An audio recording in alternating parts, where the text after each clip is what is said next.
오늘도 주의 전에 올라오신 여러분을 주님의 이름으로 환영하고 축복을 드립니다.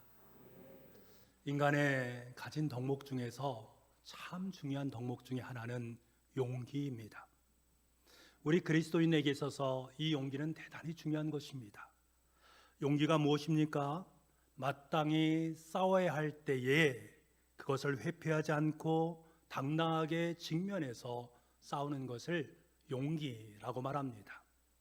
우리 그리스도인들이 용기를 갖고 당당하게 싸워야 될 것이 있습니다. 그것이 바로 죄와의 싸움입니다. 그리스도인은 주님의 보혈로 말미암아 깨끗하게 씻음을 받았습니다.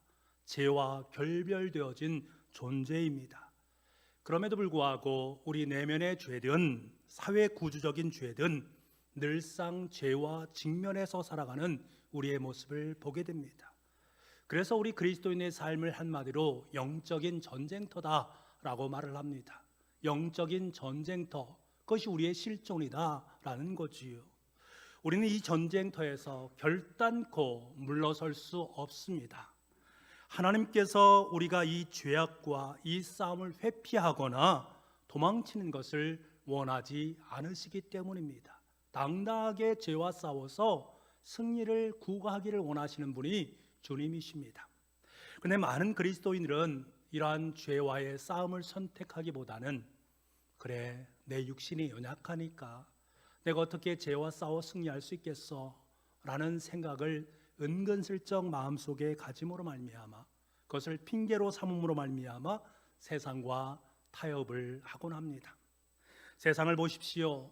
세상을 떠들썩하게 만드는 비리, 그 속에는 꼭 그리스도인이 한두 분씩 계심을 볼 때가 있습니다. 비리에 연루된 일에도 여지없이 그리스도인이 등장하는 모습을 봅니다. 그때마다 마음이 몹시 아픕니다.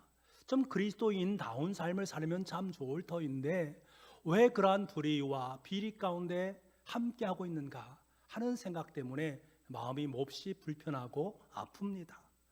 하나님께서는 우리가 비겁하게 죄와 타협하여서 죄의 종로로 타는 인생을 살기를 원하지 않으십니다. 죄와 끝까지 싸우기를 원하신단 말입니다.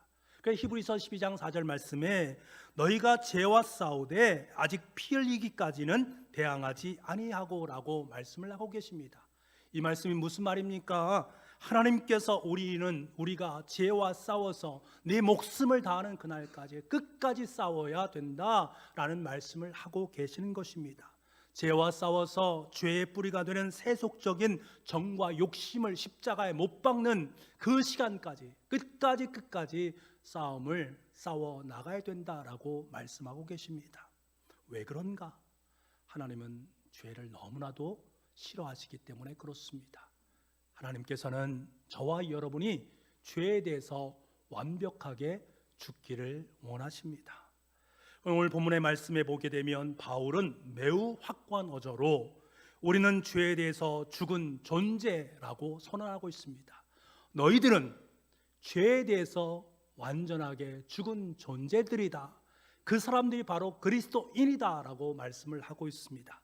이것을 확증하는 사건을 들어서 설명하는데 그것이 바로 세례다라고 말합니다. 여러분 3절부터 4절까지 말씀을 우리 함께 보기를 원합니다. 같이 한번 읽겠습니다. 시작. 우리 그리스도 예수와 합하여 세례를 받은 우리는 그의 죽으심과 합하여 세례를 받은 줄을 알지 못하느냐? 그러므로 우리가 그의 죽으심과 합하여 세례를 받음으로 그와 함께 장사가 되었나니 이는 아버지의 영광으로 말미암아 그리스도를 죽은 자 가운데서 살리심과 같이 우리로 또한 새 생명 가운데서 행하게 하려 함이라. 아멘. 여러분, 세례는 우리의 죄가 완벽하게 죽고 우리가 새롭게 변화되는 삶을 의미하는 의식입니다. 세례 의식을 통해서 우리는 완전하게 내 몸이 물에 잠기는 것입니다. 그래서 원래 세례를 준다라는 말은 밥티조라는 말을 써서 물에 잠긴다라는 뜻입니다. 물에 잠긴다라는 것은 곧 내가 죽는다라는 것을 의미합니다. 그러니까 세례를 통해서 죄의 본체인 우리의 옛자는 완벽하게 죽고 죽고 다시금 새로운 존재로 살아나게 되어진다. 그러니까 우리가 다시 물 밖에 나온다라는 것은 이제 죽었던 그 몸은 이제 수장되어지고 이제 새로운 피조물로 주님 앞에 당당하게 서게 된다라는 의미입니다. 이것이 바로 세례라는 의미입니다. 우리는 세례를 통해서 죄와 결별을 하고 이제 새로운 피조물, 새로운 존재가 되었습니다. 근데 문제가 있습니다. 우리의 삶의 현장을 바라보게 되면 우리가 분명히 죄와 결별을 했다라고 말을 하는데 내가 살아가는 삶의 현장 속에서는 여전히 죄와 함께하고 있는 나의 이 못난 모습을 볼 때가 있습니다. 그것을 볼 때마다 참 마음이 괴롭습니다.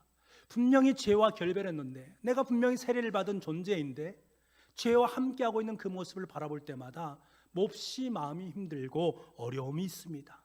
사도 바울은 이 부분에 대해서 이렇게 말합니다. 10절과 11절입니다. 그가 죽으심은 죄에 대하여 단번에 죽으심이요 그가 살아계심은 하나님께 대하여 살아계심이니 이와 같이 너희도 너희 자신을 죄에 대하여는 죽은 자요 그리스도 예수 안에서 하나님께 대하여는 살아있는 자로 여길지어다. 여러분 얼마나 귀하고 복된 말씀입니까? 그런데 이 말씀 중에 살아있는 자로 여길지어다, 살아있는 자로 여길지어다 라는 이 미묘한 뉘앙스를 우리는 발견하게 됩니다. 왜 이렇게 말을 하는 것일까? 이것은 마치 산 것인데 죽은 것처럼 살아가라, 죽은 것처럼 생각하라. 우리는 이미 죽었다라고 말을 했는데 죽지 않은 것처럼 보인다라는 거예요. 해결된 것 같은데 이미 해결되지 않은 것처럼 같은 이상한 논리를 말하는 것입니다. 즉 이것은 무엇을 말하는 것입니까? 우리가 구원을 받았습니다만 완전한 구원에 이르지 못했다라는 것. 우리가 하나님의 보혈로 말미암아 의로운 존재가 되었는데 내 삶은 여전히 의롭지 못한 삶의 모습이 있다라는 것입니다. 우리는 분명히 예수님과 함께 죽었다라고 믿었음에도 불구하고 여전히 죄를 범하고 있는 그 모습. 그래서 사도 바울은 우리에게 말을 합니다. 두렵고 떨리는 마음으로 너의 구원을 이루어 가야 된다. 네가 구원받은 존재이지만 그러나 여전히 너의 삶 속엔 죄 덩어리가 있기 때문에 끝까지 그것과 싸워서 승리할 수 있어야 된다라는 말씀을 우리에게 해주고 있습니다. 여러분 우리의 삶의 자리를 돌아보게 되면 이 말을 인정하지 않을 수 없습니다. 여러분 중에 세례를 받으신 분이 있습니다. 세례를 받고 난 후에 우리는 어떤 마음을 품습니까? 그래, 죄와 결별이다. 나 더 이상 죄 짓지 않겠다 라는 마음의 결단을 하지 않습니까? 은근슬쩍 내 삶의 자리 속에 죄가 딱 들어온다 할지라도 이 죄, 나 세례 받은 사람이야, 더 이상 나에게 죄는 필요 없어 라고 우리는 죄와 결별을 하게 됩니다. 보기 좋게 죄를 이기는 것이지요. 그런데 문제는 죄란 녀석은 호락호락하지 않다라는 사실입니다. 끊임없이 우리의 최고의 약점을 파고들어서 죄를 짓도록 만들어가는 것이 죄입니다. 그러면 처음에는 이것은 죄야, 죄를 짓지 말아야 되지. 근데 시간이 계속 흘러가게 되면 그 죄가 슬그머니 우리에게 하나의 기회를 제공하고 그 기회를 덥석 붙잡게 됩니다. 그래, 이번 한 번만 하자. 그런데 그 죄로 말미암아서 이제 죄가 계속해서 기승을 부리기 시작을 하는 것입니다. 처음에는 나름대로 갈등도 하고 번민도 합니다만 나중에는 갈등도 하지 않습니다. 번민도 하지 않습니다. 분명히 죄에 대해서 죽었는데 죄는 여전히 내 삶 속에 기승을 부린단 말입니다. 이 말이 바로 살아있는 자로 여길지어다 라는 말 속에 함의된 의미입니다. 많은 그리스도인들은 이와 같은 사실을 잘 알고 있습니다. 그러면 싸워야 되지 않겠습니까? 내 삶 속의 죄 싸워야 됩니다. 죽기까지 싸우라고 말씀하신 주님. 그런데 우리는 어떻습니까? 이 죄와 끝까지 싸웁니까? 싸우지 못합니다. 왜? 우리는 죄를 이길 수 없다라는 사실을 잘 알고 있기 때문입니다. 세상에서 죄와 싸워서 승리할 수 있는 사람은 단 한 사람도 없습니다. 그래서 사람들은 일찌감치 죄와 싸우는 것을 포기하고 죄 외에 편성되어져서 하루하루를 죄 가운데 살아가게 되어집니다. 그러면서 나는 죄를 안 지은 사람처럼 살아가는 것이 우리의 모습이란 말입니다. 여러분, 하나님이 이 사실을 모르겠습니까? 하나님 너무나 잘 알고 계십니다. 그럼에도 하나님께서 우리에게 뭐라고 말씀하십니까? 끝까지 죄와 싸워라, 생명을 다해서 죄와 싸워라 라고 주님께서 우리에게 분부하십니다. 왜 그렇게 말씀하시는 것일까? 끝까지 죄와 싸울 그때에 내가 너희와 함께 하겠다라는 것입니다. 그 죄 가운데 승리를 내가 이루겠다라는 것입니다. 끝까지 싸우는 그 현장 속에서 우리는 승리를 주시는 주님을 만나게 됩니다. 예수님은 벳셋만의 벳세다 광야에서 5천 명을 먹이신 위대한 역사를 이루지 않습니까? 오병이어의 사건을 이루고 난 다음에 주님께서는 사람들이 왕으로 자신을 추대하려고 하자 그것을 피합니다. 그러면서 제자들에게 야, 배를 타고 가버나움으로 건너가라 라는 말씀을 하십니다. 제자들의 마음은 좀 섭섭함이 있습니다. 아니, 오병이어의 엄청난 기적을 일으켰다면 이것이 우리에게 기회의 땅 아닌가? 이 기회의 땅에서 한몫 챙기는 삶을 살아가는 것이 옳은 것이 아닌가 하는 마음을 품었을 수도 있습니다. 하지만 주님께서 말씀하시니 그 말씀에 순종해서 배를 타고 가버나움으로 건너가는 과정 중에 있습니다. 그런데 그때에 큰 풍랑을 만나지 않습니까? 여러분, 제자는 풍랑을 피해서 다시 벳세다로 돌아올 수 있습니다만 그들은 끝까지 그 풍랑과 싸움을 벌이게 됩니다. 우린 이렇게 풍랑과 끝까지 사투를 벌이고 있는 제자들의 모습을 통해서 주님께서 우리에게 말씀하시고자 하는 진리가 있다는 사실을 깨달아야 됩니다. 제자들은 풍랑과 싸우고 있습니다. 그때에 어떠한 일이 벌어집니까? 이제 우리가 죽었구나 라고 생각할 그 시점에 예수님께서는 그들에게 홀로 나타나셨습니다. 그리고 그들의 배에 오르시고 그 예수님을 영접했을 때에 그 풍랑은 잠잠해지기 시작합니다. 그리고 그 배는 가버나움 목적지를 향해서 나아갈 수 있게 되었습니다. 여러분, 예수님은 처음부터 풍랑을 잠잠케 만드실 수 있는 능력이 있으신 분입니다. 제자들과 싸우기 전에 풍랑을 잔잔케 만드셔서 평화롭게 그것을 건너갈 수 있도록 해 주실 수 있는 능력 있는 분이 바로 주님이십니다. 그런데 주님께서는 그렇게 행하지 않으셨습니다. 예수님은 제자들이 끝까지 풍랑과 싸우기를 원하셨습니다. 그 풍랑과 싸움을 통해서 주님께서 지금 그들에게 말씀하시고자 하는 주님의 뜻이 무엇인가를 분별하기를 원했습니다. 그래서 그들을 그대로 내버려 두셨습니다. 그런데 여러분, 이것이 바로 우리에게 중요한 의미를 내포하고 있습니다. 우리가 죄와 싸울 때에 우리의 삶 속에 이 부분을 상기하면서 우리의 싸움이 바로 이러한 싸움이다라는 것을 일깨워 주십니다. 주님께서 우리가 끝까지 싸우는 그 현장 속에 나타나십니다. 그리고 그 현장 속에 임하십니다. 그리고 경랑의 파도처럼 우리의 죄의 그 파도를 멈추게 만드십니다. 그리고 우리가 하나님께서 원하시는 목적지 가버나움까지 나아갈 수 있도록 만들어 주십니다. 아무리 파도가 높고 경랑이 엄청나다 할지라도 주님께서 함께 하시면 문제는 문제가 되지 않습니다. 왜? 주님의 권능의 손길로 치유해 주시고 회복시켜 주시기 때문에 그렇습니다. 여러분, 주님께서는 우리가 죄악의 풍랑과 끝까지 싸우실 때 우리를 도우시는 분이십니다. 우리 가운데 임재하셔서 참된 승리, 궁극적인 승리를 안겨주시는 것입니다. 이것이 바로 주님의 은혜입니다.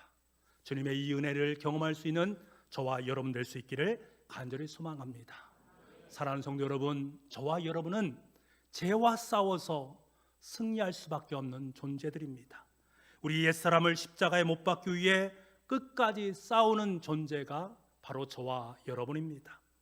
하지만 내 마음의 풍랑, 죄의 풍랑을 보면 때로는 포기하기 쉽습니다. 죄의 파고가 높으면 높을수록 그래, 내가 어떻게 저거를 넘을 수 있겠어? 그럴 수 없어, 포기하자 라고 하는 것이 우리의 모습입니다. 하지만 여러분 절대로 포기하지 마시기 바랍니다.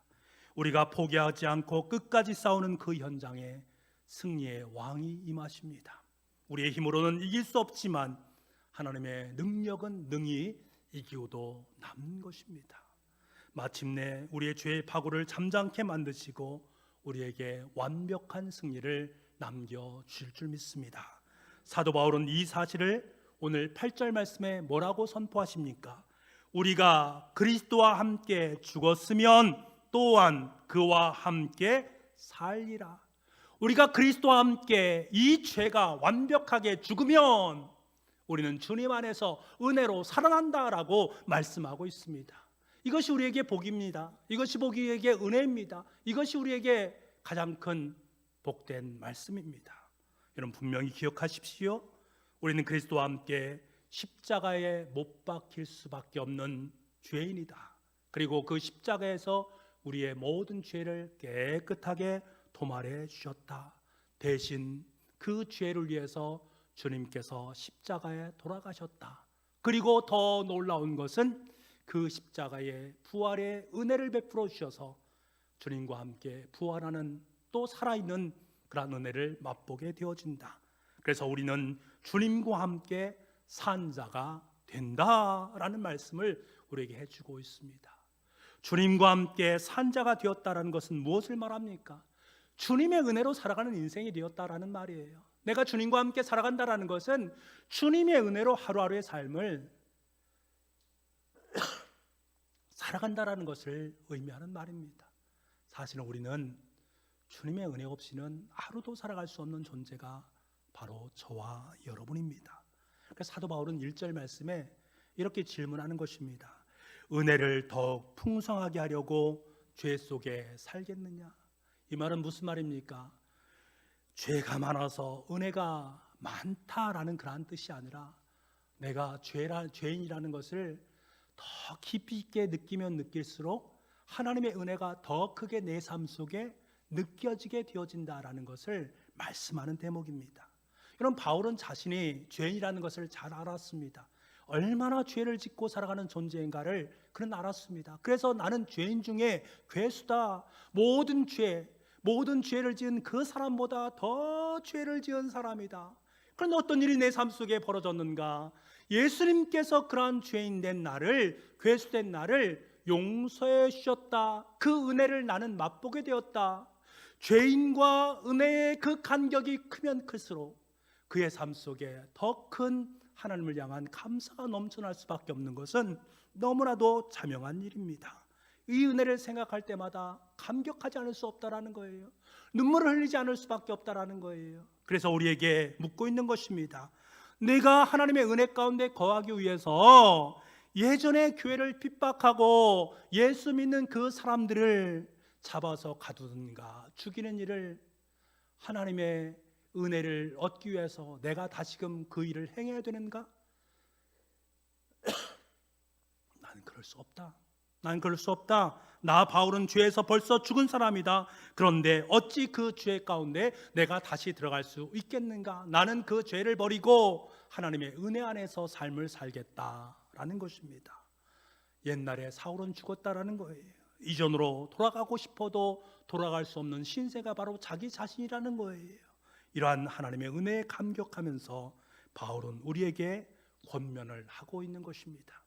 너희가 하나님의 은혜 안에 들어가기 위해서 또다시 죄를 짓는 우를 범해서는 안 되겠는가? 그 하나님의 은혜 안에 들어간 사람은 결단코 죄를 지을 수 없다. 왜? 그 은혜 안에서 매일매일 기쁨과 감격으로 살아가기. 그래서 나는 매일매일 죽는 삶을 살겠다. 나는 날마다 죽노라. 이 말은 내가 죽음으로 말미암아 나는 매일매일 하나님의 은혜 안에 거한다라는 고백입니다. 한 목회자가 너무나 힘이 듭니다. 너무나 견디기 어려운 상황 속에 놓여 있습니다. 그래서 목사님이 하나님 앞에 기도하고 또 기도해도 이 문제가 해결이 되지 않는 것입니다. 그래서 선배 목사님을 찾아갔습니다. 제가 이러한 어려움이 있는데 지금까지 저는 죽고 또 죽었는데 계속해서 죽어야 되는 것입니까? 라고 묻습니다. 선배 목사님은 말합니다. 야, 저기 묘지에 가서 송장에게 한번 외쳐봐라. 네가 하고 싶은 말 다 해봐라. 욕하고 싶은 거 다 욕해봐라. 그럼 어느 날 시간이 지나고 난 다음에 목사님을 다시 만났을 때에 그 송장이 너에게 뭐라고 말하더냐? 아무 말도 하지 않더이다. 그래, 바로 그것이다. 그렇게 죽어야 되는 것이다. 그렇게 죽어야 되는 것이다. 찬송가 305장은 우리가 잘 아는 찬양 아니겠습니까? 1절, 나 같은 죄인 살리신 주 은혜 고마워. 나 같은 죄인 살리신 주 은혜 고마워. 잃었던 생명 찾았고 광명을 얻었네. 이 찬송은 누가 한 고백입니까? 존 뉴턴이 한 고백입니다. 그는요, 방탕하였고요, 이교도였습니다. 아프리카의 노예 상인이었습니다. 사람들을 팔아서 돈을 벌어서 삶을 살아가는 그런 못된 인간이었습니다. 죄인 중에 괴수와도 같은 존재입니다. 그런데 그가 주님을 영접하고 난 다음에 목회자가 되었습니다. 그리고 43년 동안 목숨을 다해서 하나님의 은혜를 전하기 시작했습니다. 목사님은 하나님의 은혜가 잊혀지지 않는 것입니다. 매일매일 살아가는 삶의 자리 속에서 나는 죽고 주님의 은혜가 살아나야 된다라는 생각을 품고 하나님의 말씀을 벽에다 걸어놓았습니다. 그리고 들랑 날아갈 때, 출입할 때마다 그 말씀을 곱씹으면서 그래, 나는 죽었다. 하나님의 은혜는 대신 살아있다 라는 고백을 합니다. 신명기 15장 15절 말씀, 너는 애굽 땅에 종되었던 것과 내 하나님 여호와께서 너를 속량하셨음을 기억하라. 너 반드시 기억해야 된다.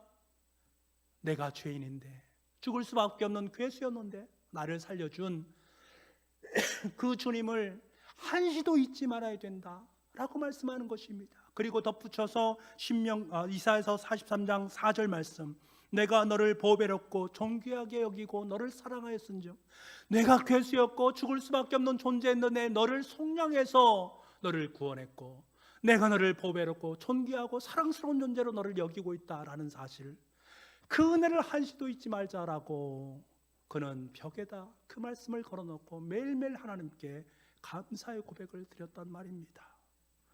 존 뉴턴이 이제 나이가 많이 드셔서 이 설교하기가 너무 힘듭니다. 그때 사람들은 이제 설교 그만하셔도 됩니다 라고 말합니다. 그러자 목사님 뭐라고 말합니까?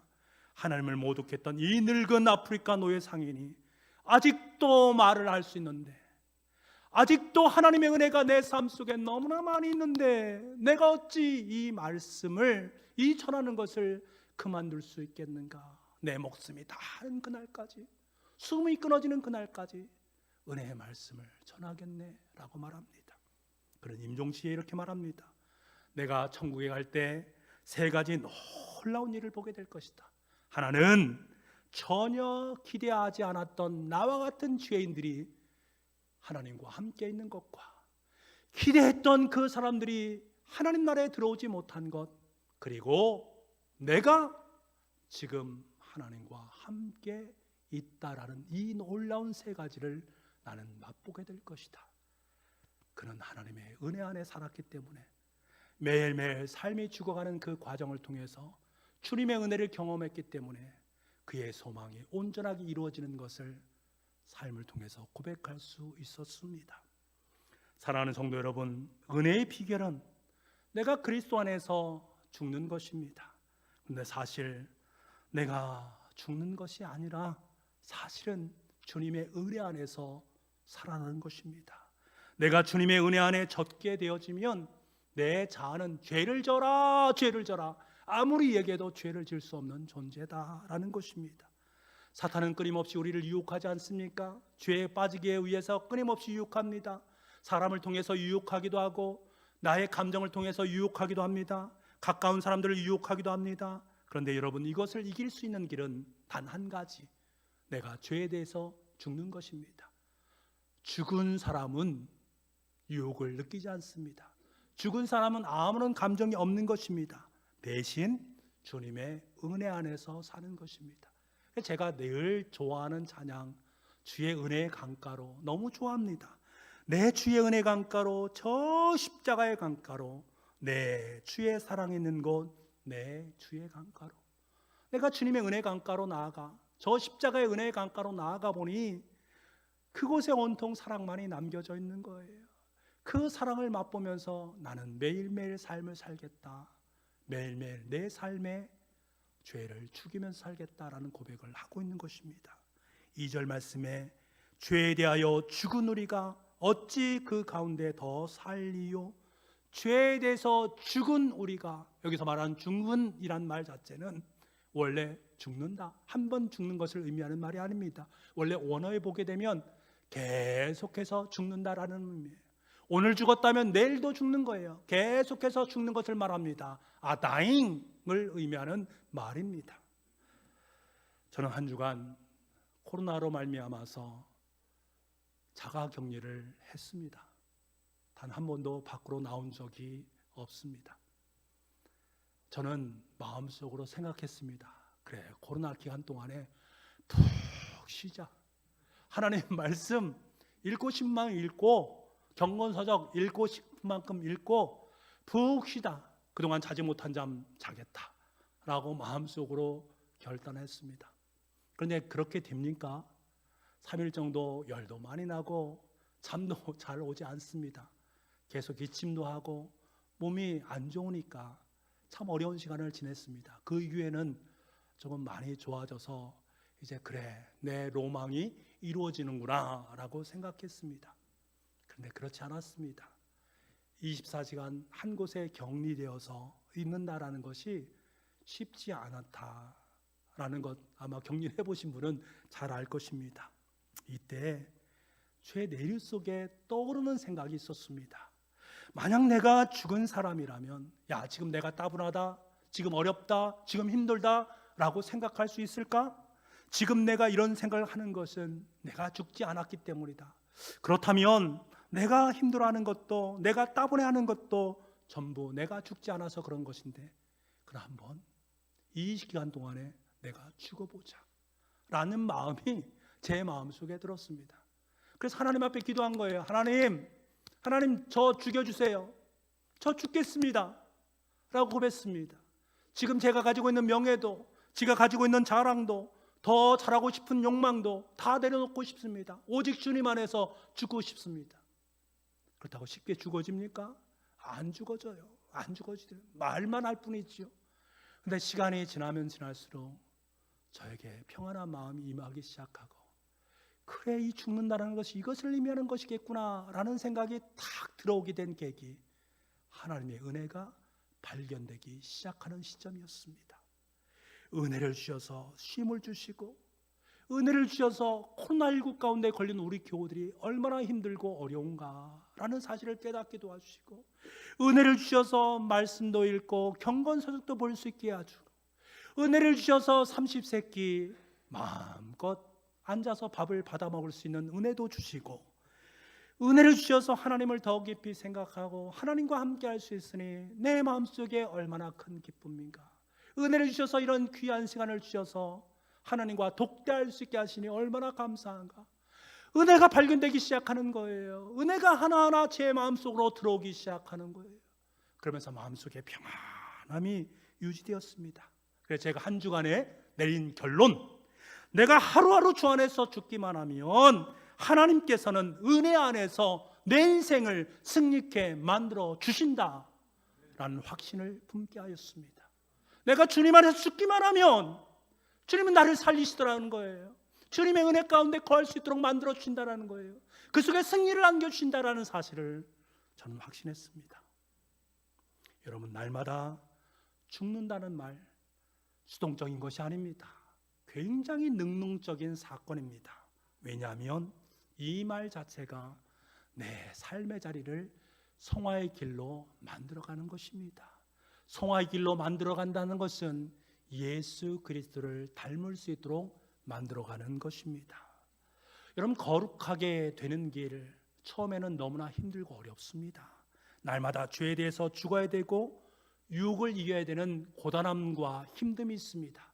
그래서 때로는 그래, 포기하고 싶다, 죄와 싸우는 거 포기하고 싶다 라는 생각이 들 때가 있습니다.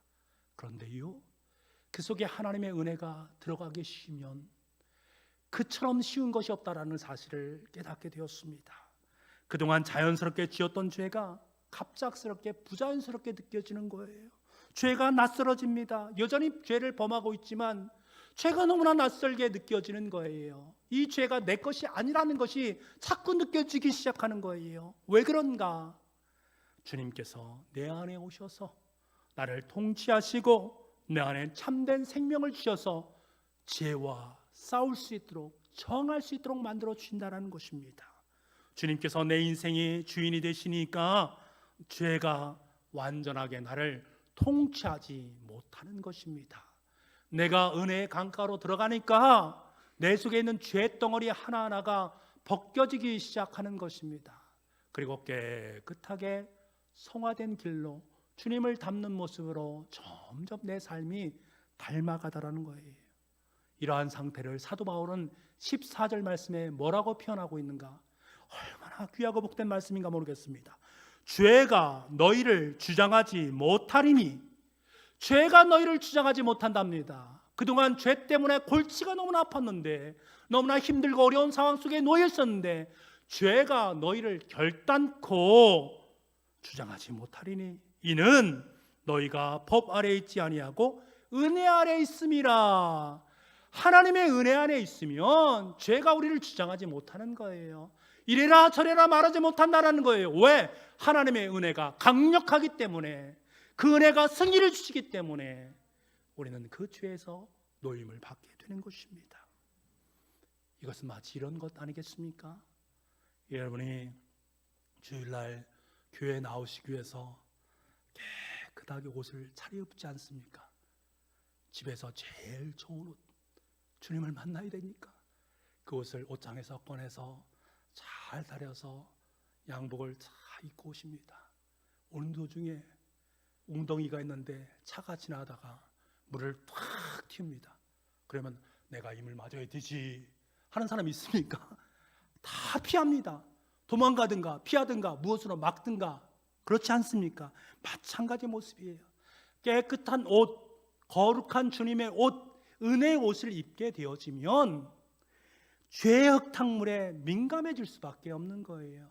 그것을 내가 죄의 흙탕물을 묻혀야 되겠다, 하나하나 묻히는 그런 인생을 살아갈 수 없습니다. 왜? 옷이 깨끗하니까, 은혜의 옷이니까 그 옷으로 매일매일 살고 싶은 거예요. 여러분, 그 옷을 입고 있는 사람의 얼굴을 보십시오. 기쁨과 감동이 있습니다. 매일매일 하나님께 찬양과 영광이 있습니다. 하지만 죄의 흙탕물이 묻기 시작하면 마음이 어눌해지기 시작합니다. 마음이 답답하기 시작합니다. 은혜가 공급되는 것이 끊겨지게 되니까 하나님을 향한 마음도 점점 사라지게 되는 것입니다. 그래서 여러분, 날마다 은혜의 옷으로 여러분의 인생을 갈아입을 수 있는 은혜가 있어야 됩니다. 이것이 날마다 죽는 것입니다. 대신 날마다 하나님의 은혜의 옷으로 내 삶을 새롭게 만들어가는 것입니다. 사랑하는 북부가족 여러분, 은혜의 옷을 입으시기 바랍니다. 매일매일 그 은혜의 옷을 확인할 수 있기를 간절히 바랍니다. 세상의 모든 죄가 죽기까지 죄와 싸워서 하나님이 주시는 승리의 옷을 입으실 수 있는 저와 여러분 될 수 있기를 간절히 소망합니다. 날마다 죄에 대해서 죽고 날마다 주님의 부활의 능력으로 오늘도 살아서 그 아름다운 옷으로, 그 은혜의 옷으로 세상에 있는 많은 사람들에게 아름답고 복된 부활의 은혜를, 부활의 능력을 끼칠 수 있는 저와 여러분의 삶이 될 수 있기를 간절히 소망합니다. 기도하겠습니다. 아버지 하나님, 날마다 주님의 은혜 가운데 거하기를 원합니다. 매일 하나님의 은혜로 살기를 원합니다. 세상의 모든 죄와 끝까지 싸워서 승리할 수 있는 우리가 되게 하여 주옵소서.